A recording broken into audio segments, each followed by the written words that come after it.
Board games, board games, that's what we're talking about. Board games, I'm not gonna shout. I am starting off this morning with a little bit of singing. And beside me, I have Eris Alar, who lives in Melbourne, which is very far on the other side of this giant ball, on this world where we all live. And Eris Alar has made some games, and I will later tell you their names. Board games, that's what we're talking about. Board games, I'm not gonna shout. Hey! Thank you for that. How are you this morning? This evening for me, and I'm good. I'm sorry. It's so... I think you're only the second person that I've talked to who's so far away. We've talked to some people from Wellington, New Zealand. I don't know which is technically further, but you're both pretty far, and it's pretty exciting to have this, technology. Of course, I am Bez. It's approximately breakfast time here, although it's dinner time, across the world. And we're going to be blethering about board games, starting now.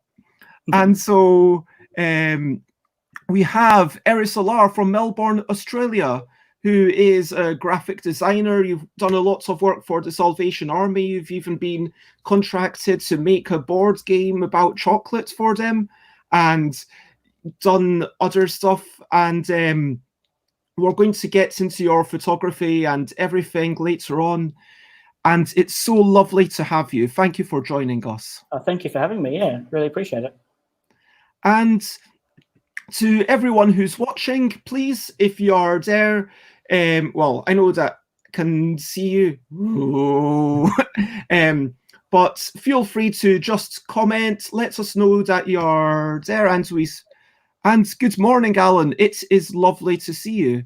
And good evening, Eris. Hello. And we've got Sean, who's left a couple of questions in there. And if you enjoyed this, then please share and like and follow and all that stuff.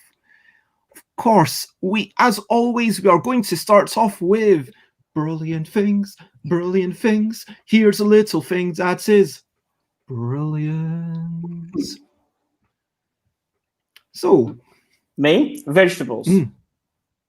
Wow, vegetables. I know it's pretty profound. But so I am not a historically very good cook, and I avoid it a lot, and it's especially pre-COVID. And whilst COVID's been happening, I've been staying with my parents and working from home, and they've just started cooking more, and I've discovered that vegetables are quite wonderful, and I quite like cooking them and eating them, and the fresher the better. So that's my brilliant thing.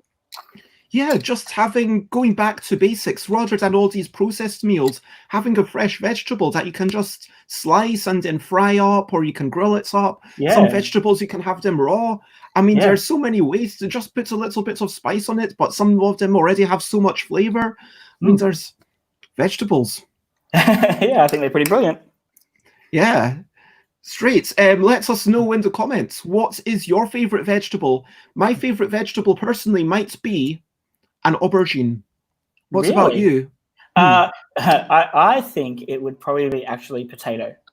Because it's so versatile. You can just do so much with it. And so I think that would make it my favorite. It's not glamorous. It itself doesn't have a lot of flavor, but it's a good kind of foundation for a lot of stuff. So yeah. That's true. I mean, aubergine is kind of like it's almost like, hey, if you've got aubergine in a dish, you can't really say that's just to bulk it up. That's, clearly one of the high points of it, but it's just got lots of taste there. In terms of a background vegetable, I would go for maybe a red onion, because that's got a little bit more subtlety, a little bit more flavor than a white onion or yellow onion, depending on where you live, what you call it. And yeah, onions, I like them too. But we're not here just to talk about vegetables. who are also here to talk about other great things. Daily highlights, listening to music and seeing the sights. Daily highlights.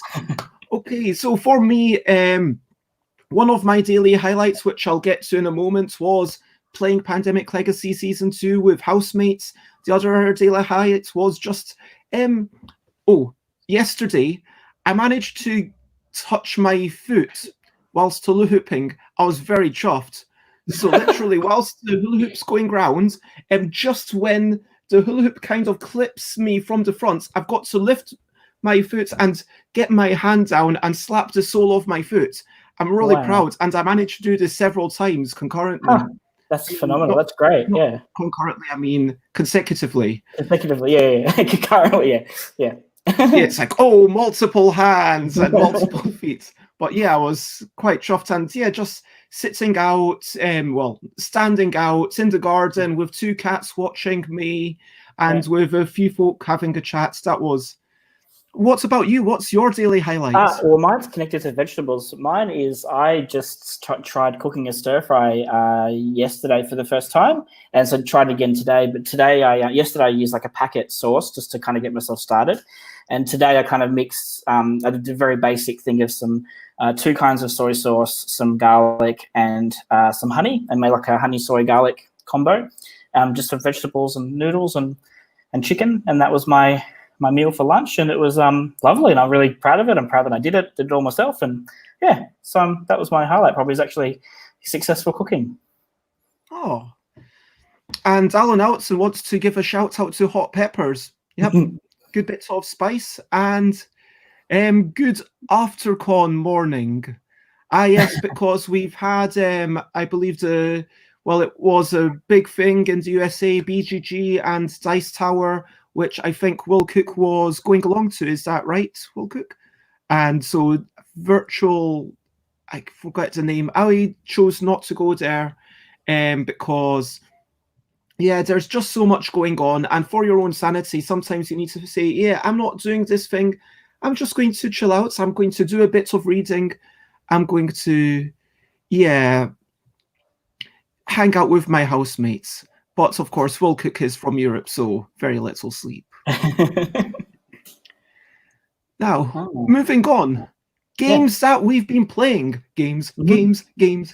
What have we been playing? What are their names? Games. And feel free to let us know in the comments. I mean, I guess Will Cook's got a big list here. I played a little bit more of that Crazy Farmers and Clute Electrics. Have you heard of this new game on Kickstarter? They've got a thing on Board Game Arena where you're basically running around. It's like that old video game kicks, where you're making enclosures, but then your opponents are coming and breaking your fences. It's actually quite fun. I'm liking it on Board Game Arena. I'm still not entirely sure if I'll back the Kickstarter or not. I feel like I should at least chuck them £1 because, they've made a game that I've had fun with, even if I don't think I can play it in real life. I feel like, I owe it to them to at least chuck them £1 just to say thank you for. But the other thing that I've been playing, which, don't worry, I'm not going to give anyone any spoilers, is Pandemic Legacy Season 2. So we played the prologue for the 3rd time. The prologue is the bit before anything changes, before you unlock any of the stickers or anything, because it's a completely new game. It's not like Pandemic at all. Instead of taking off disease cubes, it's all about supplying medical supplies. So now it's all about making sure that places have the medical supplies, because if people get sick, it's really, really bad. You just can't cure people. That's it. You just can't cure them. So if a disease cube goes down, that's it for the rest of the game. And if 8 disease cubes go down, you've lost the game.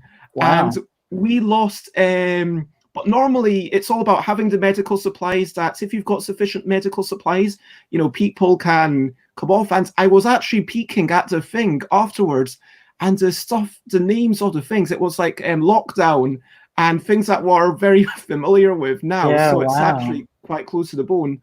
But anyway, the first time we played the game, we won very easily. Second and third time we lost, but we've been playing deliberately without the character that we think is the best character to kind of try and work out the game a lot more. And it's been so nice because, as I said about my conclusion for Pandemic Legacy Season 1, is that you could say this is a downbeat game, it's a game about pandemics, but in a way it's not. It's a game about humans working together, it's about humans working together to overcome the odds, and it's about that triumph over adversity. The game is about, you know, the fact that we can achieve things if only we cooperate. And I think that's such a powerful message that you get by the end of this whole campaign. And so we're really looking forward to actually embarking upon it, and we'll probably be playing it once or twice a week moving forwards. Cool. So yeah, what have you been playing? Yeah, so I've been not doing a lot. A few friends who were all kind of dispersed. So I'm currently in Sydney. I've been in Sydney with my parents since the COVID stuff started. I've got friends in Melbourne and some friends in Malaysia, and we play together some games. So we've been using mostly Board Game Arena, but because we've had bigger groups, we've been playing games to support the bigger play counts. So like we played Seven Wonders, Ink and Gold, and last night we tried Not Alone. And so they were the main ones. Oh, and some Dominion as well. And so those are like, you know, the main ones that we've done. Played a bit of Carcassonne with some other friends a week ago. And then aside from that, there's a board game playtesting group that I help with called Melbourne Incubator Melbourne. And they've been running online playtesting since COVID started. I kind of took a step back because I was in a bit of a break for a few weeks. So I've only just this last week kind of got back into it. But so I played some other people's games on that during the week, which was really good to see what people were working on. It was my first time using Tabletop Simulator, so I kind of discovered how much that's different to use and difficult to use for someone who hasn't used it before. So yeah, but there was some prototypes, which is cool. And so for something like Dominion, which we see here, you mentioned lots of kinds of what people might consider the modern classics, which are not too heavy, but was all of that being played over Tabletop Simulator as well? So Dominion was using, I think it's called Dominion.games, which is their own digital implementation. And it seemed to work really well for us. The interface was a bit clunky. It took us a little bit to get used to where notifications were, and sometimes it wasn't super clear what was happening. But once we got into the swing of it, it worked pretty well. I think we had 4 players for that, maybe 5. So that was that. And then we used Board Game Arena for the other games. So that was for Seven Wonders, Ink and Gold, and Not Alone. And because of their implementations, they were pretty good because things like Seven Wonders, you know, if there's in your hand of cards that you can pick to play, it'll automatically show you the ones that you just can't play because you don't have the resources to afford them. And so you can straight away just go, oh, I don't have to think about them. And then other ones that you can pay outright, it gives you a green tick. And any that you need to play by paying one of your neighbours money, it has a yellow tick. So you kind of have, you know, all your options very quickly without reading every card in detail. So that just kind of sped it up, which is cool. Yeah, I'm actually discovering the pandemic this kind of has really taught me this, how some of these digital versions of games are actually really enjoyable, like, and they're a good way to do it and to play with friends who are far away. And yeah. And morning, Nick. It's lovely to see you again. And yeah, got. Thank you, Nick. I made the top actually. Oh, so just to say, of course, we aren't going to focus too much on, you know, digital play. I think that's maybe a topic for another day because we've got so much to get through. But yeah, I think that, as you say, Nick, it is simpler. It's nice having something that enforces the rules because Tabletop Simulator, I don't understand why you want a physics simulator, frankly. It just seems completely superfluous and makes things complicated. And it's like dragging from here to here. It's itself a struggle. Whereas with Tabletop... It is good for game designers, though, because it means that you don't have to script a whole lot of rules and action and stuff like that. You can just kind of go, oh, it behaves like a deck of cards. Who cares what they do? We'll figure that out. But it's just a deck of cards. And so, yeah. Sure, that's a good point. And I know that Alan Paul is doing a lot of stuff on Tabletopia. Like Tabletopia is also another thing. Have you got Yep. Cards.io? And maybe I'm planning to actually have Chris Bocky from Poland to come on one day about digital playtesting.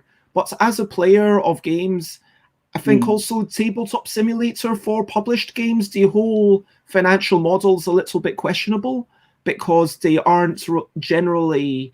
It's like YouTube when it's, oh, here's some copyrighted content, Yeah. and we don't take it off unless the publisher actually reaches out, which is not entirely cool in some. I mean, for some people, it's like, yeah, great, we like having our thing up there. For some things, it's like, well, you should be asking or at least offering a link to it or something. I don't know. It feels a bit unfair for a board game designer if someone else just then actually scans in all their art and puts it up there. Whereas Yeah, at least I definitely support doing things with the publisher's permission and ethically. And I think that's where Tabletopia has tried to be a bit more strict, haven't they? Like they've been a bit more firm on that. Indeed. But to flip that around and compare it to YouTube, there's a whole lot of UK TV shows that I just can't watch in Australia because they're not available, or the ones we get are like 3-4 years old. They're not current ones. So the only way to get them legally, there's no way to get them legally. The only way to get them is to watch YouTube and uploads that people have done and stuff. So it's kind of a mixed thing. So like with the board game space, if a game is really hard to get in your area, then I don't know. Maybe it's true. It's not ideal, but it's definitely a fuzzy area, I think, for me. And one thing, there's this game, Crazy Farmers and Zucluta Electriques, which I was talking about a wee bit ago, which is up on Kickstarter. And the interesting thing is that they worked with Board Game Arena. So it's almost like a preview. It's like, hey, we've done the extra work in scripting it all together. And Board Game Arena, you can go off and you can literally just play it. And it's actually, a really nice little game. That's cool. And yeah, right, Nick. At least offer an affiliate link, but let's move on. So we've been talking about games, and games are awesome. And with us, we've got a game designer from Australia. So as you might see at the scrolling bits at the bottom, Eris Alar is a graphic designer, game designer, and photographer. And all respectful questions are welcome. Let's go into the comments because Will Cook apparently playing games mostly did. I've heard about this 88 challenge scavenger hunt. I don't know what this means. Does it mean that you have 88 things to collect? Does it mean that you have a team of 88 people? Have you heard of this, Eris? No, not at all. It's 88 things to do, apparently. And someone that time following on Instagram, Nona Knows Games, they were apparently running some things. It looks like lots of fun. So I'm glad that you got to take part in that, Will Cook. So, wow, well done. Oh, nice. Great. Well done. And, it was Nona from Nona Knows Games. And could probably find them on Instagram. But moving forward to Sean Fenimore, who popped in last night to ask, what is your favourite tattoo and which one would you really like to get next? Do you have lots of tattoos? For context, I've got a few on my arms, just my arms. So, it's hard to show them all this way. They're all meaningful for different reasons. I've got which arm? So I've got a robot lady here playing some kind of musical instrument, which I really quite like. And then I've got a rocket ship, which I really quite like. They're probably my two favorites. And then what was the other question? It was, what would I get? I don't know what I want to get next because I think it's funny how the more I get, the less fussy I am. So, it's just one of those things. But I haven't had a tattoo for about 4 years or so, just because they're expensive. And I got more into board games and other hobbies, and so money was a thing. But then Sean's also asked about So I also make some colouring in designs that people can get and colour in, and I made a book and stuff. And Sean's just asked if I would ever get one of them as a tattoo so that I can colour it in. I think no, mostly because I'm a pretty cruel self-critic, and so I think if I got something of my own on myself, I'd only be looking at its flaws all the time going forward. So I don't know if I'd want a tattoo like that. But I have a friend who just got their tattoo apprenticeship license like this week. Oh, wow. Last week. And so I'm looking to try and get them to do something, and they do some amazing single color line work, like just black and grey stuff, and it's phenomenal. But so all of my stuff is colourful and American traditional style, and so I don't know, got to figure out to make it all kind of fit in. But yeah, anyway, so yeah, but tattoos are just an expensive thing, and they're painful. I don't really like pain, so yeah, I'll get them when I get them. Yeah, and yeah, just my to colouring sheets. Yeah, if you go to gumroad.com/sparkleglitch, yeah, you can get all these cool geometric things if you like colouring in bits. And so all of them are also a pay what you want model. So if you want to pay nothing and get them for free, that's fine. If you want to shoot me some money, that's also fine. And I just wanted to make them available. So especially during this time when a lot of people are at home a lot, or with kids or whatever, then it was another way that I could maybe help some people in some way. So yeah, just put all them up. But then about 2 years ago, I had 25 of them in a book. So I actually had a hard copy book, which I forgot to grab a copy of to show you. But I did make a book at one stage. But printing is expensive, so I'm probably not going to do another book itself in the near future. But it went over well. I sold all. I actually made 50 copies. I think 25 designs. I did 50 copies, and I sold it all. And yeah. And thank you, Logan. Yeah, I will paste the link to everyone. There you go. So, moving on, how did you get started in the world of board games? Actually, shoot, we've not. You know what we've not done? I can't believe we totally forgot this. It's because of my disorganization.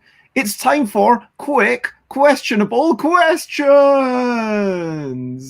Quick questionable questions. Have you had dinner? Yes. Did you have breakfast today?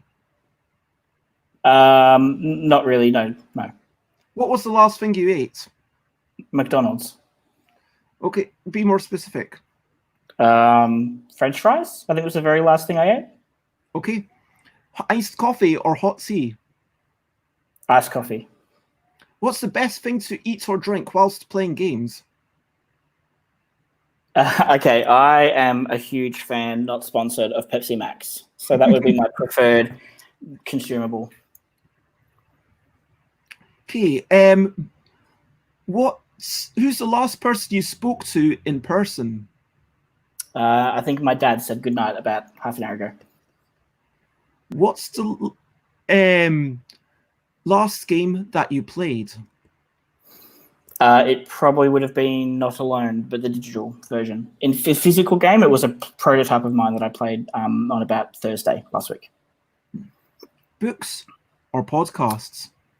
I haven't really been doing either. I do YouTube videos mostly. There's a few YouTubers I watch with photography and mostly photography, but also like some technology ones and stuff. So that's my usual kind of learning entertainment. Yeah, I've just found reading really hard for the last few months, so I haven't really done it. Yeah, I get that. I found writing really hard. Just normally I have this blog that I would do on BGG, and just writing rules is obviously a big part of being a game designer. But yeah, I've just done some videos. But what was the last video you watched? It was a review of a tripod mount head for like where you put your camera connected to a tripod. Can you describe a typical day in as much or as little detail as you would like to share? Okay, these days, this last few weeks or months, it's been. I usually start my day at around 10.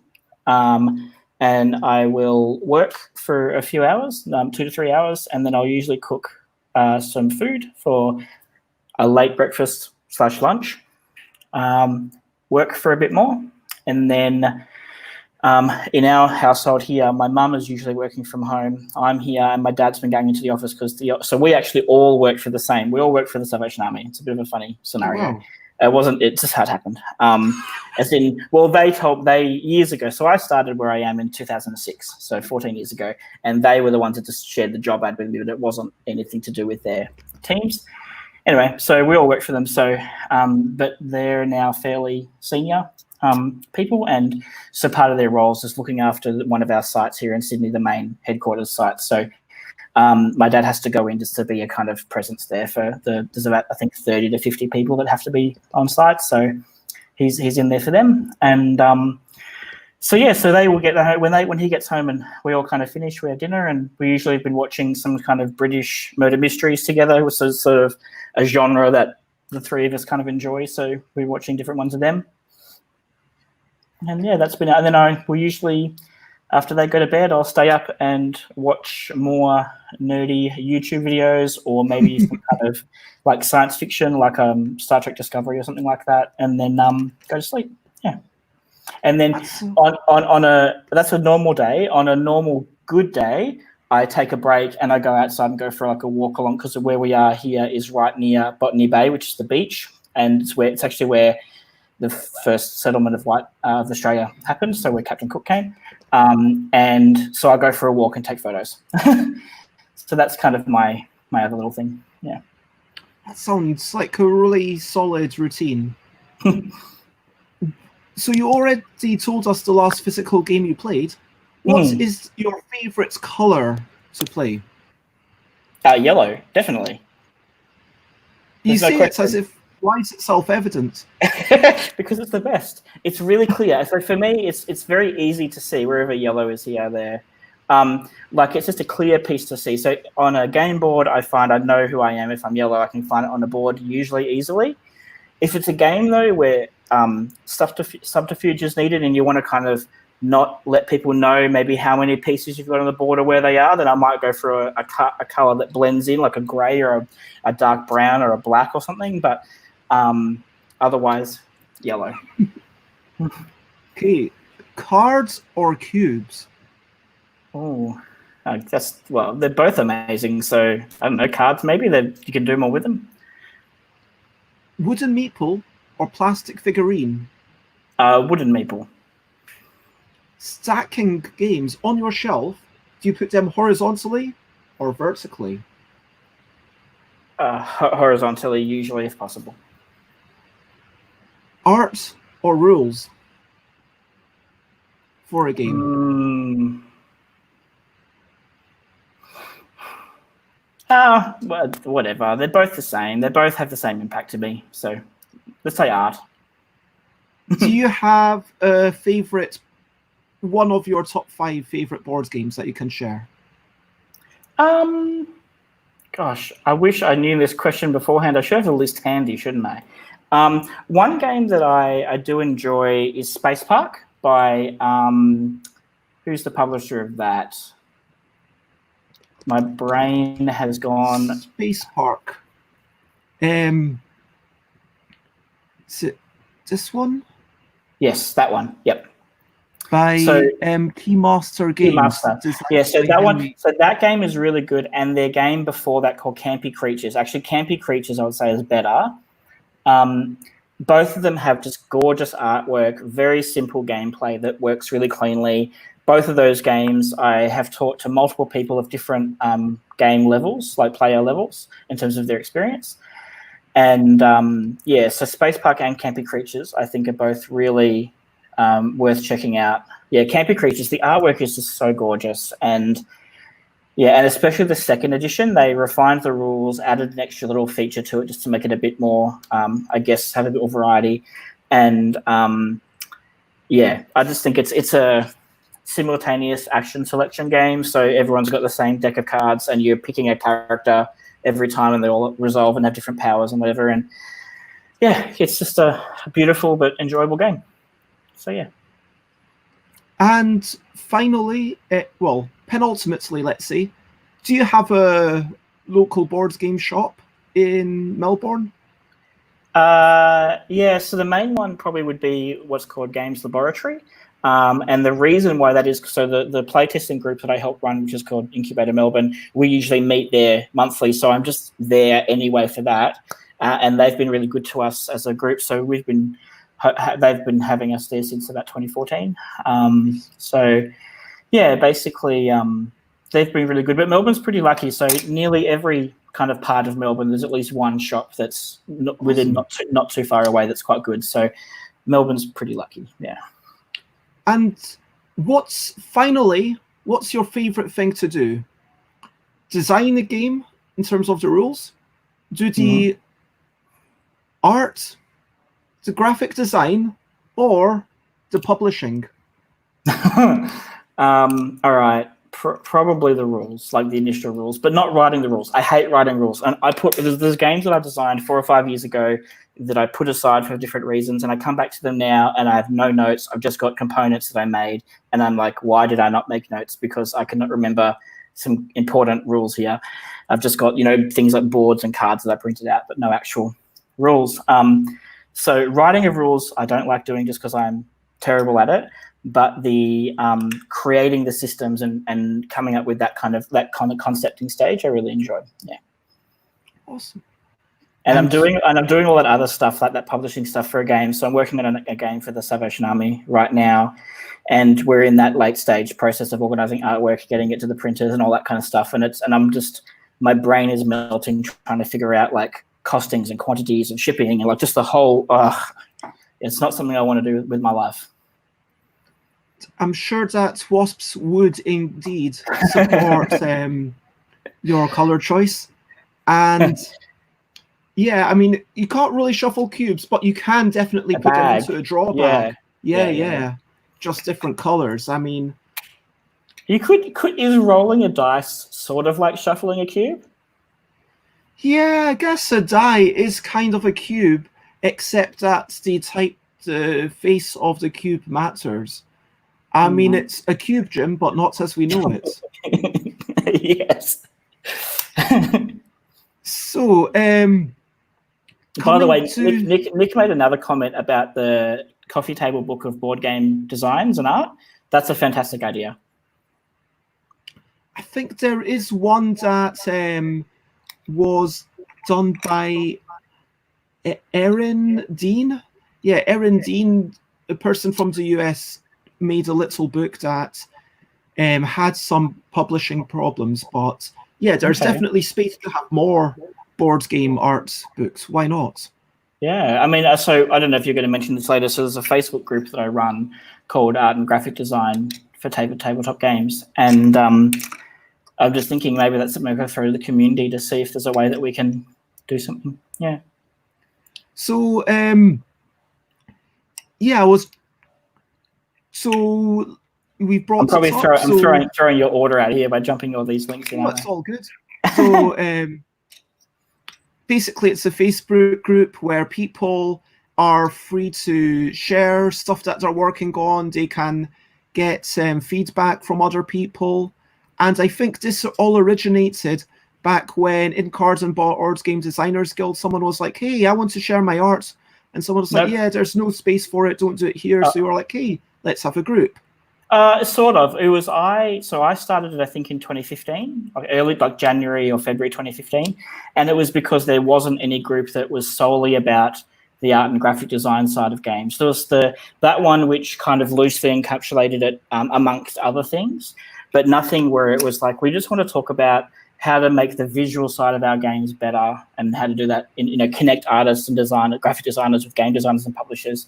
And so I just started it because I wanted it. I wanted to see it, and it's grown. And luckily, pretty early on, James Matthey. So you remember how he had a whole lot of groups that he had founded, and so he offered his support and basically made it one of the groups that he recommended. So that really helped, I guess, give it legitimacy for a lot of people. And yeah, it's just kind of grown and. It does its own thing. There's me and one other admin that are active admins, but we tend to only really do boring stuff like taking off inappropriate content and things like that. Most people are really good on the group and post interesting stuff and have discussions, and there's way too many for me to see, so I miss a lot of the conversations that happen just because there's too many. But I think we're about 8,000 members now, just under 8,000 members, which is pretty cool. Yeah, I mean, looking at it here, it is currently over. It's 8,021. There you go, 8,021. And there's also this other group that you've done. Yeah, so that one's blethering design. Yeah, so my main job is a graphic designer, and in 2014 I wanted to talk about fonts and stuff, and like there was already other groups doing that, but I just started my own, and not meaning to, it's kind of just grown. So I think it's about 12,000 people or something now, something like that, just under 12. It's a more loose group, so it doesn't have like just under 13,000 apparently. 13. There you go. It's a bit looser. Like there's not as much like the board game one, the art one. Like it's a bit more focused on that, that very specific thing. Whereas fonts and designers, it's a broader. Like people come there for different reasons, and they have different objectives. And so that one, I'm quite okay with people kind of spruiking their wares and just advertising. Whereas on the art and graphic design one, we tend to try and limit people just self-promoting unless they're an artist saying I'm available for work, which we encourage. But if you're just a publisher coming in saying buy our games, we don't want that to happen. We want it to be about everyone improving the look and feel of games, and so trying to keep it focused on that. But yeah, but this one's done pretty well, and there's a lot of people who are from non-English speaking backgrounds in this group, so that's something that I'm still trying to figure out a way to, I guess, improve, because communication can be a problem. But yeah, it's just a thing that exists. But yeah. Yeah, and so what originally drew you to? I mean, what would you consider your identity as in? Yeah. I would say probably some kind of stereotypical creative artist person that's not happy doing one thing. So yeah, as you've seen already, I do a variety of different kind of creative outlets. And I think part of that's also that I've never really felt comfortable with a lot of them. So yeah, so I do the clothing and stuff. So the brand of that, so I'm in the process of changing my name. So that's all my old name, which is fine. But I'm going to be rebranding it all and changing it. So that's some clothing designs and stuff that I do. And that's been really good to, we live in a world now where the suppliers that will do clothing made to order. So I can upload designs for no cost. You as a customer can buy it, and they print it and make it, sew it, for you, and then post it to you. So it means that I can still create stuff, you can still buy stuff, and it just works. Yeah. And of course, when you came to making games, then your visual knowledge is something that's really helped. I'll make you a little bit bigger so you can show off the box. Oh no, that's okay. I just had a couple of the different games here. So like for the original Robots and Rockets game, and for the Just Chocolate game, I did the bulk of the graphic design work. Well, Robots and Rockets, I did all the cards, but then the publisher did the rules and stuff like that. And then for Just Chocolate, which is this one, I did the whole thing. And so, being a graphic designer helps, but it also is a challenge because it's that's a prototype. That's so funny. That's so interesting seeing old pictures that are on BGG. So basically, the interesting thing is like when you do it as your day job, like for me being a graphic designer, when it's my own games, I kind of don't want to do the graphic design because it's just drudgery. Like it's not really my thing I'm excited about. So yeah, I find that I struggle sometimes doing that. So a lot of my prototypes I kind of have very basic templates that I make and I use.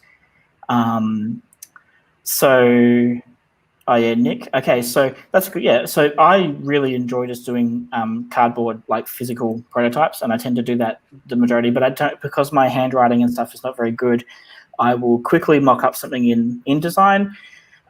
Usually very basic. I just use like your primary colors and secondary colors and a basic font.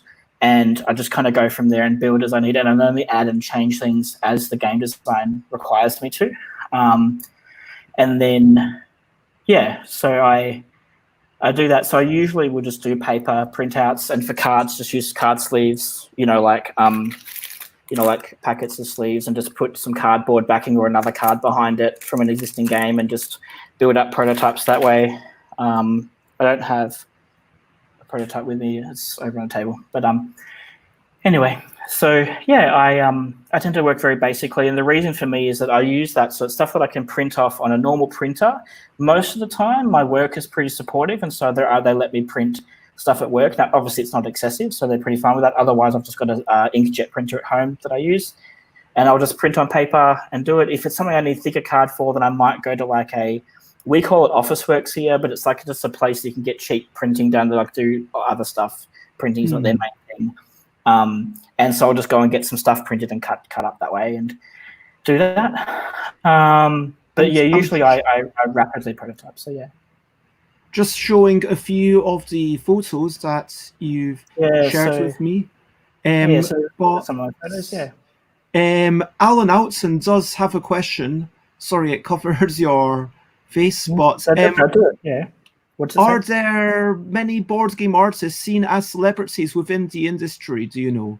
In other words, do you think bigger companies would vie to have specific artists work with them? I think that definitely is true, and I think there's a handful of artists. So you've got Ian O'Toole, Alex. Is it Alex? I can't even pronounce his surname. Is it Durate? How do you say his name? Maybe it's not Alex.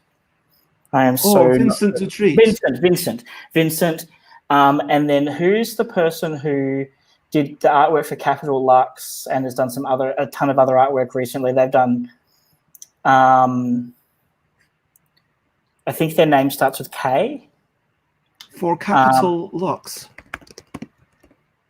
But they've done, that's the only game I can think of off the top of my head, but they've done so many other game artworks, they're very well. But there's about 3 or 4 that are very prominent. Quanchai Moria.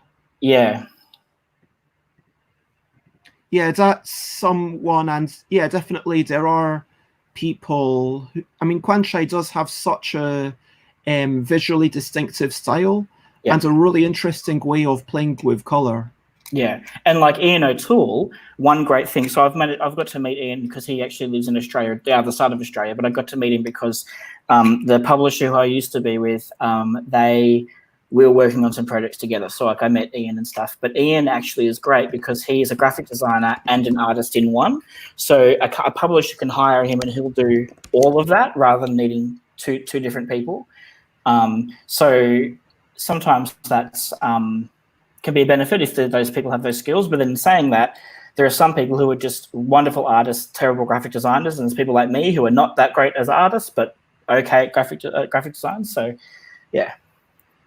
And that's Ian O'Toole, just for those who aren't familiar with their stuff. Yeah, and it's quite a good variety.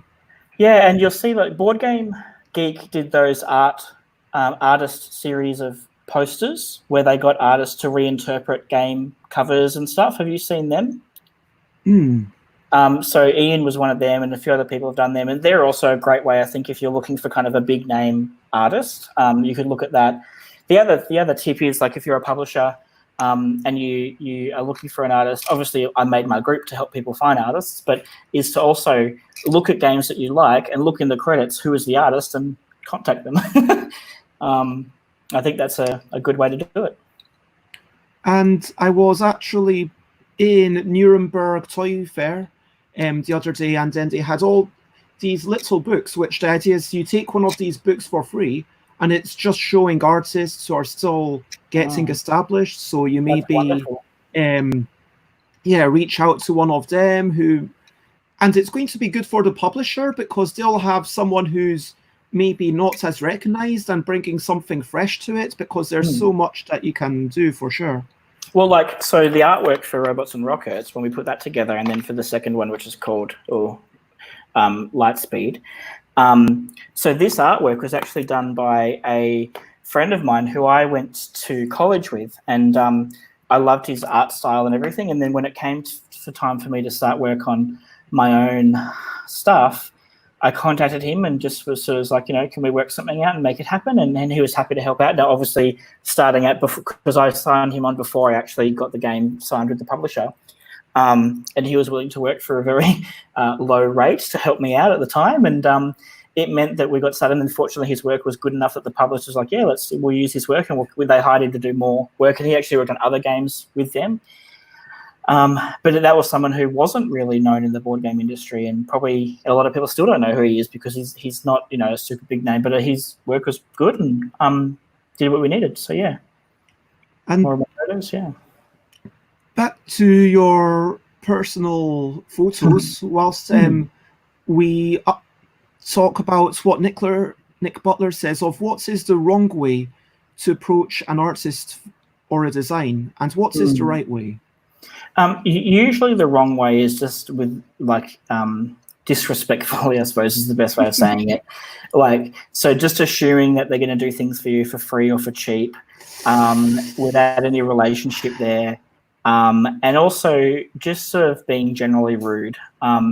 So I think having, building up a rapport with them if you can. So if you can meet them or if you can talk to them online in some way, sending some emails to them. And also every artist is different. Some people, they're very they separate their business and their personal kind of pursuits, and so it's all very business for them if they're getting hired to do a commission. And other people, it's kind of all blended together and they want to be involved more in the process of the game production. And so they'll, I can't speak for him, but my experience working with Ian was that he will actually give feedback to the game designer on how the game could be, I guess almost game development level stuff, because of him as he's putting the graphics together. He's like, oh, I've noticed this is a problem, or this isn't really working well. Maybe we can address that. And then it prompts the game designer to maybe reconsider stuff that they haven't considered, whereas another person might just create the artwork that they've been asked to do and not really play the game. So you get different things. I think basically being upfront with artists. So one thing I've done a few times is I've approached artists and said, look, I've got this budget. This is my total amount of money that I can spend to hire you for this project. Is that okay? Are you willing? What can you do for me for that price? And then they know exactly what you're offering. It's not kind of ambiguous. Other people, I may not know my budget right away because of different circumstances. So sometimes it's working out with them, just saying, what are your rates and how do you work? Some people charge by the hour, other people charge per deliverable, like per card or per design. So it's just working that, and everyone's kind of got their own ways of doing it. So yeah. And how did you come to really enjoy, expressing yourself through visual mediums? I mean, obviously you take photos, you're working professionally with graphic design and art. How did that start? Yeah, I think I've kind of been visually interested for a long time, and I certainly was interested in art and that as a kid and growing up. I remember in primary school, so we used to have in Australia a club, like a book club thing that you could get books through. And I got a book which was all on fonts and lettering, and I would have been about 6 or 7 at the time. And so basically it would have fonts and you could try and copy them and whatever. And it had probably, 20 or 30 fonts in it. And this is back in the mid 80s, so a while ago. And I just loved it. I loved all these expressiveness that these letters had, and I was a little kid, and so then 15 or 10 years later, or more than that, however many years, my math is not good. I'm not good with math.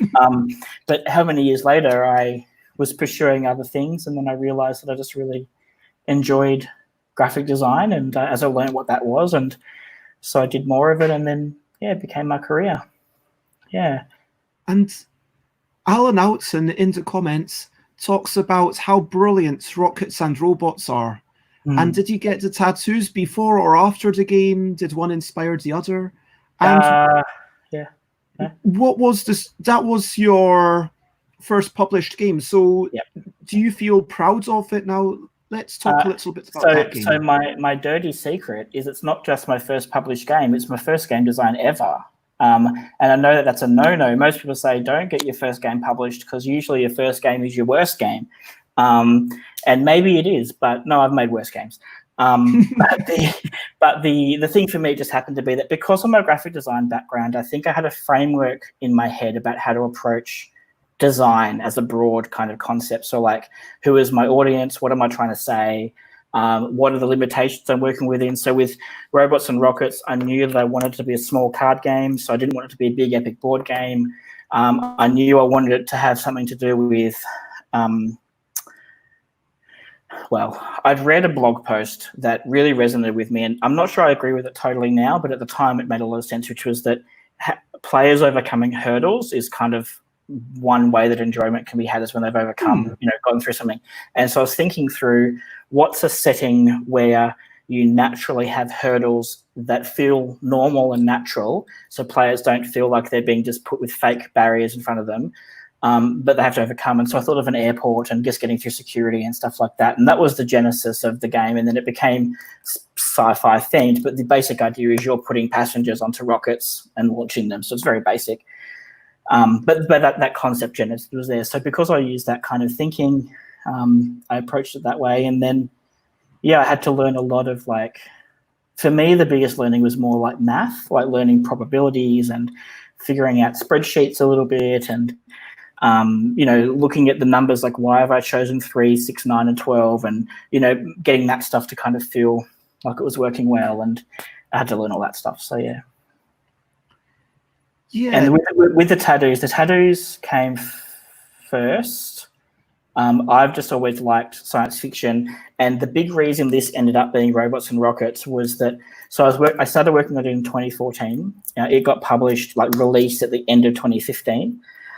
I couldn't at the time figure out a way to do artwork of passengers traveling to different locations around the world that didn't feel like it relied on cultural stereotypes. So I didn't want to have, that's the Asian family, that's the African family, that's the whatever family, because you can just tell because they're in that cultural stereotypical look. And I couldn't figure out a way to tackle that. And I didn't want to do something that was just tokenistic or like not really, but I wanted diversity. Even back then, that was important to me, although I've learned a lot more about it since then, and I'm much more on board with being diverse now. But back then, it was kind of the start of that thinking. And so I couldn't figure it out. So then for a while, the game was actually animals. It was like anthropomorphic animals. You had like elephants and giraffes traveling and stuff like that, which is sort of a stepping stone. And then I realized, hang on, I just love robots. Robots are amazing. So I made it Robots and Rockets, and it was worked. So yeah. Yeah, it's a fun idea to entirely sidestep that issue. And I know that for myself in the original In a Bind, I drew a lot of characters that were just like, well, you don't know what gender or what ethnicity this thing is because it's a weird one-eyed stocky thing. And for In a Bind Junior, I kind of pushed that a little bit more. And it's, in some sense, you could argue that having, gender removed from something by having robots is at least very accessible to people. It's not putting up any micro barriers, but having a game that openly has, different body shapes, that's because, even if you look at games, it's the body shapes might all be quite similar, even if the skin color is different, or we're getting better about gender these days. But then to have something where it's like, okay, there is actually someone who looks like me, or there's someone who looks like that other person who may be, even if the game makes one person a tiny bit less xenophobic, I think that entertainment does have the power to kind of seep into our consciousness. Yeah, definitely. And I think that's the thing, like me now, I'm a bit more understanding. And so like I would do things like intentionally hiring artists who have experience or lived experience with cultures and situations different from mine, so that they can bring that to the work, even if the work is about, it does not focusing on that thing, just because they're coming from a different background and mindset. It's just going to be the little things that they do naturally that I wouldn't think of that are going to be there, or understanding how different cultural cues work and stuff. So, and I think it's also about being intentional too. Like, I definitely think there's a space for saying, like, okay, I'm going to make a game and we're not going to make a big deal about it, but there's going to be no white men in the characters. They're all going to be people other than white men, because there's enough white men in other games. And so straight away, that one change invites a bit of a different kind of angle, but it doesn't have to be done in a heavy-handed way. It can just be kind of like, okay, cool, we're gonna, white men are covered. We're gonna work on some other groups that aren't as represented. So yeah. In regards to the question about where to buy Robots and Rockets, currently you can only buy it from me directly. So that old website, so my current website, which is cyrobertson.com, it's on there. If not, if you can't find it, send me a message and I'll point you to the place to get it. And I've still got, I think, 30 or so copies that I can sell. So yeah. So I'll just share a link to that. And yeah, great. So going back to, it's really interesting, the story about the chocolate game. Yeah. And how did you start working for the Salvation Army? And how did you get, let's start at the start quickly. So I started working as a graphic designer in 2006. So I was just working there as a normal job. And then I was play testing Robots and Rockets at lunchtime with colleagues, like friends and colleagues. And a person who had just started, they were in charge of the team at that time who was looking after the social justice stuff for the Salvation Army. This is in 2014. And they were like, oh, we should make a game. That'll be a different way of trying to get to reach people and get a message out. And so we started the conversation, and my boss at the time was supportive of me doing it as a project. And so I worked on this in work time, a lot of it out of work time as well, because games take a long time, but I worked on that. And then we released this the middle of 2015, I think, or 2016? 16. This came out in 2016. Yeah. And yeah, so basically with Just Chocolate, the idea is that you are, it's sort of a little bit like Scrabble.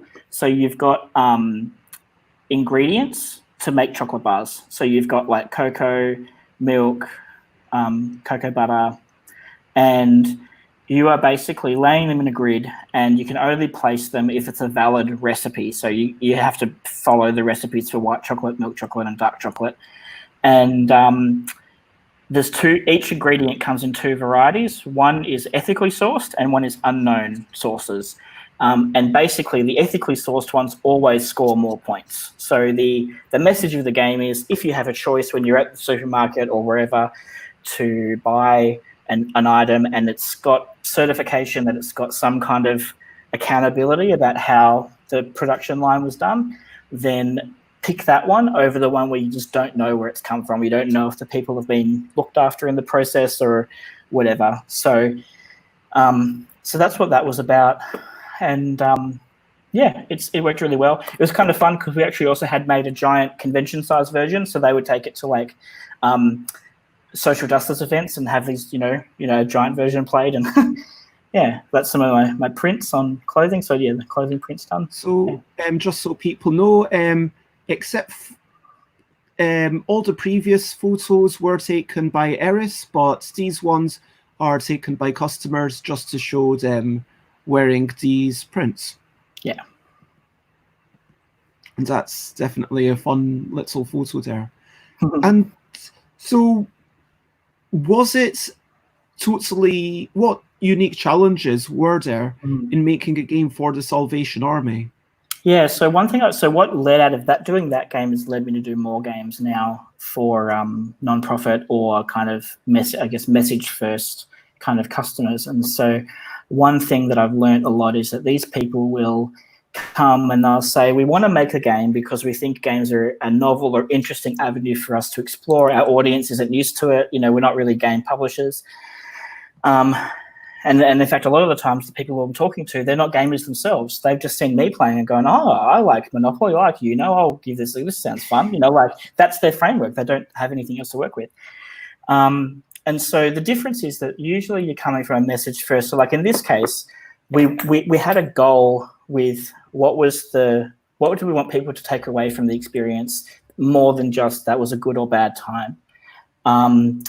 And so it was trying to figure out, well, what's a mechanic, what's a interaction that can help with people having that discussion. So like, and then to help make it a bit clearer, we've also got inside the rule lid, it's got a thing that shows you a little bit of an overview about why this topic matters, some logos over on this side to look for when you're buying chocolate. And then it's got a more another explanation in the rules, a reminder in the rules as well. And then here's got things in there. But basically, it was about that message. And so doing that game led on to some other games. So like I worked on a game for a consultancy firm, which was about financial awareness for school kids. This is interesting. So professionally, I've made more money from games that have not been published than from games that have been published. So this is an unusual situation for me. So I had a game for Rule and Make, who are my old publishers, where they hired me to do a contract game for a university. I got paid, I did the design, but then the project folded after all that because of other political reasons between the university and the Rule and Make. So I made a game, I got paid for it, but it never got published. And then I had this consultancy firm, which they put a link, or they put a request up. We've got an Australian, there's a Facebook group called Tabletop Game Designers Australia. This other company put a thing in there about 2-3 years ago saying, we want to get this game made. Can people basically give us quotes on making a game? We've got 6 weeks to make it. It was like a really short deadline. And I was one of the silly people that put my hand up to do it, and I got the gig. So they paid me, but weirdly, again, they agreed to my terms, to my rates, and all that kind of stuff. But then we got through the project, and we're nearing the end. And then I get a phone call from the person who was my contact, and they're like, "Oh, I've just been informed from the financial people that we've run out of money for the budget to pay you. So this phone call, we're going to tie everything up, and then they're just going to have to figure out all the rest." And I was just like, well, okay. And so I kind of gave them some answers to problems that we were having with the design, and then they were going to do it. But because of how that worked, it was very transactional. Like they just paid me, I did work, that was that. I have no idea if the game ever got beyond a prototype stage, or they were doing the pilot with about 10 schools. So I don't know if it got beyond that, but I got paid. I got paid good. So why not? And then another one, which has been a bit of a different one again, is I've been working for the past, it's actually been close to 2 years now, with a company or a non-profit, or it's confusing to say. They're sort of a non-profit, but they're sort of part of the government medical system. They're in North Western Australia, so it's actually a place called Broome. So it's the top end of Australia. So it's hot, desert, remote, very kind of outback. And they are a mental health recovery unit, and they had already made a game, but it was a big kind of interactive kind of training simulation game that they would do to train their participants as well as their staff on some of their principles. And anyway, somehow in their thinking, they realized there must be people in the world that design games, so they wanted to hire one to help them make it better. And they just Googled, and they found somebody from Germany. And this person who, it's Daniel, and I can't remember his name, but he's from Board Game Circus.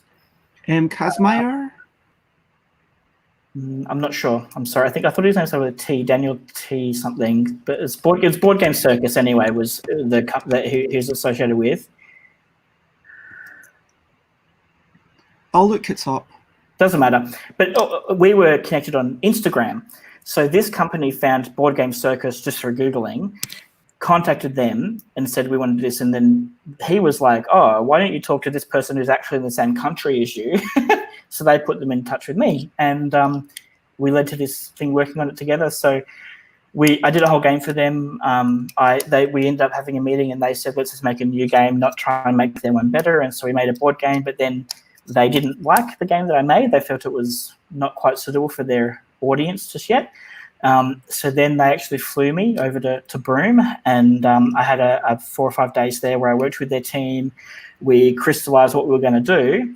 But they're a kind of a non-profit, and they work differently. And so I got back, nothing happened. And then a few weeks later, I emailed them like, what's happening? And they're just like, we've just been going through some changes with our staff and with other issues. And so we'll get back to you. And months go on. And then, they're now changing completely. The whole funding system is changing. Our roles are changing. Everything's changing. So I don't know what's happening. If they contact me again, I'll work on it more, and if they don't, then it's ended. But again, they were paying me consistently. All my time was covered. They were very good about it. They covered my fees, so I got paid for it all, and it was a good experience and very differently. But again, it's all about outcomes. It's like, what is our audience going to learn from this?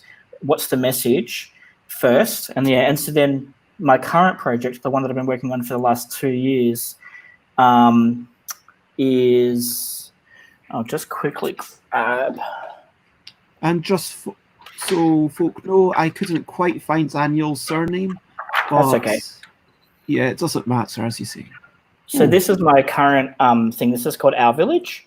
So this is for the Salvation Army's International Development Team, the Salvation Army Australia's International Development Team.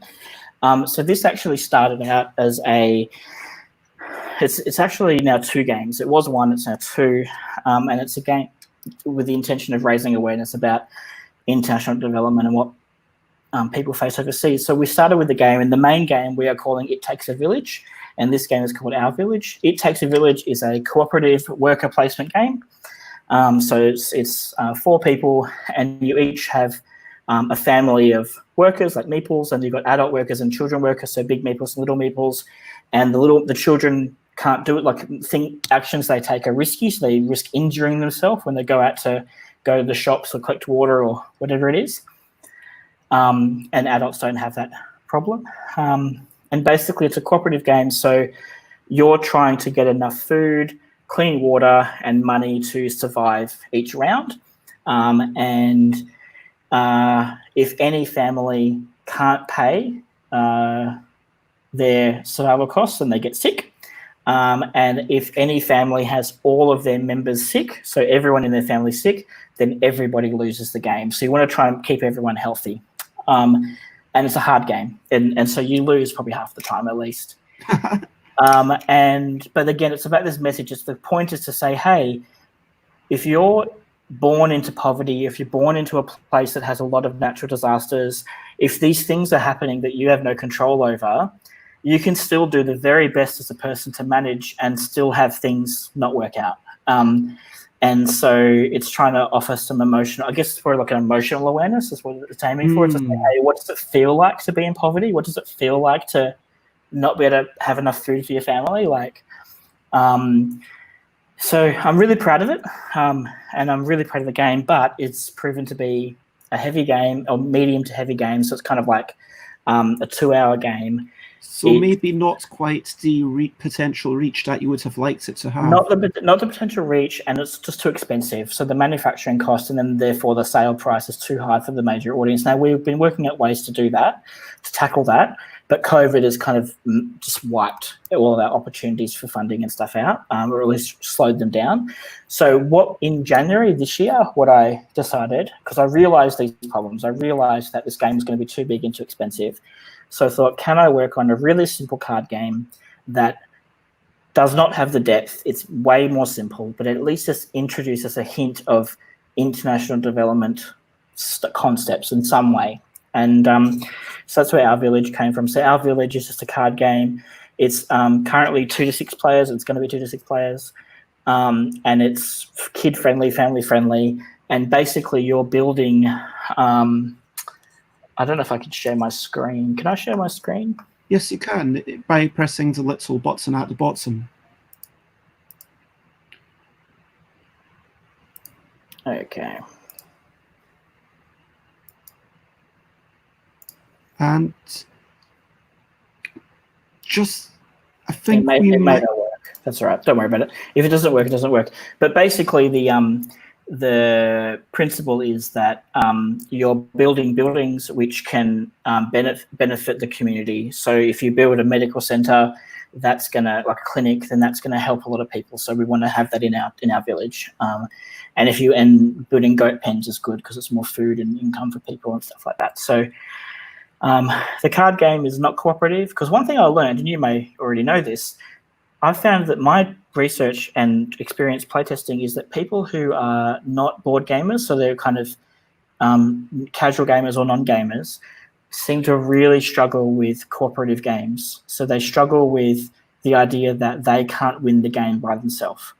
And so I had a lot of pushback from players kind of going, I don't understand, if we're working together, what's the point? Like, I just want to win. And so that was an interesting kind of educational thing. And so for the card game, I thought I'm not going to fight that hurdle. I'm going to make it competitive. So it is trying to score points, which is helping people.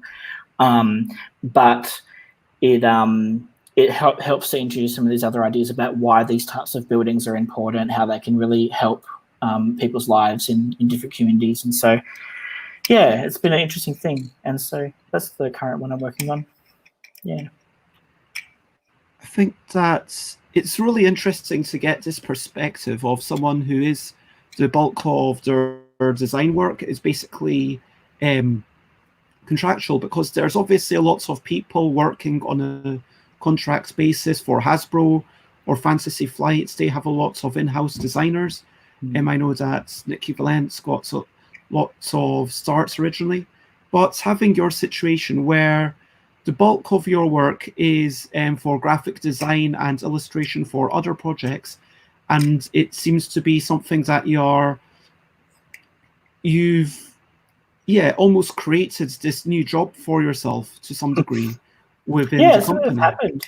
Yeah, it sort of just happened, and I'm really glad that it has, because it's opened my eyes to the fact that I think there is a market for, I'm going to say educational games, but it's educational in a very broad sense, where there are people who aren't gamers in the retail sense or in the hobby sense, but they would like a game that they can have for their company to train their staff on something, or to raise awareness about the topics that they do. Okay, so Simone Robertson, who has just commented, is my mother. So her comment is accepted, but also very biased. Hi, size mum. Hi, mum. So yeah, basically, the thing that I've learned is that I really think that if you wanted to try to make a niche for yourself, if you wanted to have a niche for yourself as a board game creator, and you are happy to look for a different avenue, then working with nonprofits, working with educational, like medical science, like other kind of groups, I think there's scope there, and a lot of them actually have money that they can do for like training and education and promotions and stuff. And so things like that mean that they might be able to afford to hire you to do something. It may not be much. Like the one I was working with, the mental health people, I reduced my rate. I charged less than I would charge that commercial client. And even then, we're still talking not lots of money. Like, it's still very much a hobby, more than a profession. So yeah, there you go, some very older pictures of mine. Yeah. So I used to have rainbow hair as well. I kind of miss it, but it's a lot of work to maintain. Yeah. Even just maintaining one hair color. It has been lovely having you on. And we've got some. Oh, thank you, Chris. So Chris is the designer of Guildmaster. I don't know if you've heard of that game, put out by Good Games Publishing. They did very well on Kickstarter, I think last year or the year before. Last year, Chris will update us. And I'm eagerly awaiting my copy. And yeah, so Chris has been a really good support. He's another Melbourne creator, and doing good work. It's been super lovely having you. I think, if there's no more questions, then we're going to start wrapping up. So firstly, what is something that you're looking forward to? Look, this is selfish, but I'm looking forward to a cold, foggy morning where I can go and take photos in the trees somewhere. That's my dream right now. Fair enough. On a more game-related topic, one thing I have missed is playing games with people, and in a physical, like board game. Sorry, like cardboard setting. I definitely look forward to that, but it is different now. Like, part of me is more aware of like contaminating people with my germs and stuff. So it's just, I think it's going to be interesting to see how things unfold, especially with conventions, especially with game stores and all that kind of stuff. So yeah. But that's such a lovely yeah, I'm definitely looking forward to that myself. And when we can have conventions, even though it might be a year and a half away. And Alan Houghton, as always, thank you. And thank you, Nick, and everyone else who's been watching. Today, I'm going to be drawing.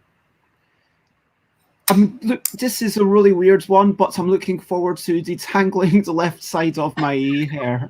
And my housemate said that they'd give me a little bit of oil for it, so we'll see how that works out. Nice. And moving forward to our daily hope or ambition. It's a very, very small thing. Oh, you know what else I'm looking forward to? It's just every Monday evening I play games with Kristen McCall. We've started a tradition. And my daily hope / ambition is to just finish off all the drawings. I didn't do it last week, but going to be doing a lot more cats and dogs on the backs of envelopes.